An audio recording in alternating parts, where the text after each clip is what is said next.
श्री गणेशाय नमः। जय श्री कृष्ण। राधे राधे।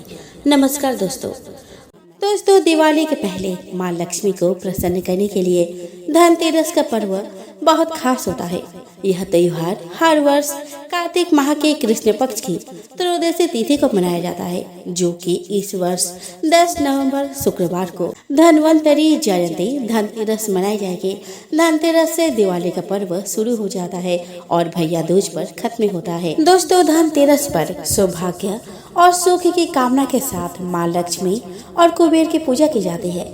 मान्यता है कि इस दिन भगवान धन्वंतरि का जन्म हुआ था, इसीलिए इस दिन को धनतेरस कहा जाता है। भगवान धन्वंतरि को आयुर्वेद का आचार्य कहा जाता है। वह देवताओं के वैद्य है। भगवान धन्वंतरि को माँ लक्ष्मी का भाई भी माना जाता है। दोस्तों, कहा जाता है कि जब समुद्र मंथन हो रहा था, तब सागर की महागहराइयों से 14 रत्न निकले। भगवान धन्वंतरि इन्हीं रत्नों में से एक है। जब देवता और दानव मंदार पर्वत को मथनी बनाकर बांसुरी नाग की मदद से समुद्र मंथन कर रहे थे, तब 13 वर्षों बाद कार्तिक कृष्ण पक्ष की त्रयोदशी को 14वें रत्न के रूप में भगवान धन्वंतरि प्रकट हुए। वह अमृत कलश के साथ प्रकट हुए। अमृत कलश के लिए देवताओं और दानव के बीच छीना झपटी शुरू हो गई, लेकिन भगवान विष्णु ने मोहिनी रूप धरकर अमृत कलश प्राप्त कर लिया। धनतेरस के शाम परिवार की मंगल कामना के लिए यम के नाम का दीपक जलाया जाता है। इस दिन नया सामान व खास तौर पर बर्तन खरीदने की परंपरा है। शाम को घर के मुख्य द्वार पर दोनों ओर चावल की ढेरी पर मिट्टी के दीपक जलाकर रखने चाहिए। तिल का तेल दीपक में इतना भरा हो कि दीपक रात्रि भर जलता रहे। इससे स्वस्थ और संपन्नता के योग बनते हैं। दोस्तों, इस दिन स्वर्ण, पीतल, तांबा, चांदी के बर्तन खरीदना चाहिए। इस दिन को मनाने के पीछे धन्वंतरि के जन्म लेने की कथा के अलावा इसके बारे में एक दूसरी कहानी भी प्रचलित है। दोस्तों, कहा जाता है कि एक समय भगवान विष्णु मृत्यु लोक में विचरण करने के लिए जा रहे थे। तब लक्ष्मी जी ने भी उनसे साथ चलने का आग्रह किया। तब विष्णु जी ने कहा, मैं जो बात कहूँ तुम अगर वैसा ही मानो तो फिर मेरे साथ चलो।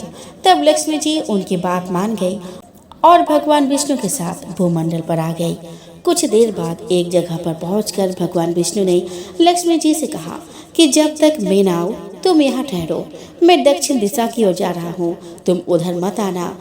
विष्णु जी के जाने पर लक्ष्मी जी के मन में कौतूहल जागा। आखिर दक्षिण दिशा में ऐसा क्या रहस्य है जो मुझे मना किया गया है, और भगवान स्वयं चले गए।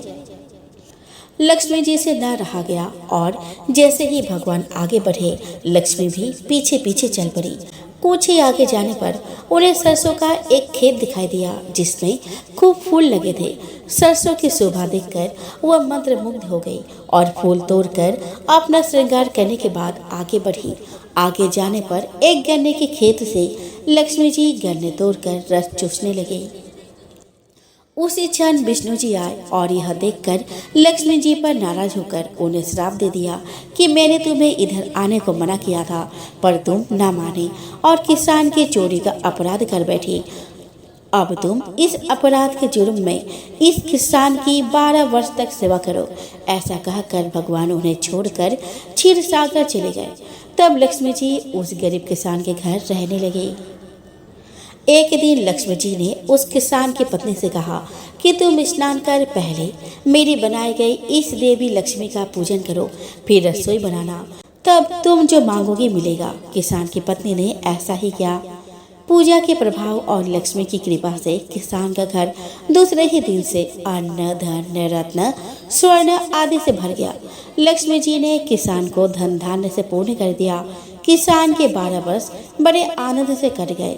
फिर 12 वर्ष के बाद लक्ष्मी जी जाने के लिए तैयार हुई। विष्णु जी लक्ष्मी जी को लेने आए तो किसान ने उन्हें भेजने से इनकार कर दिया।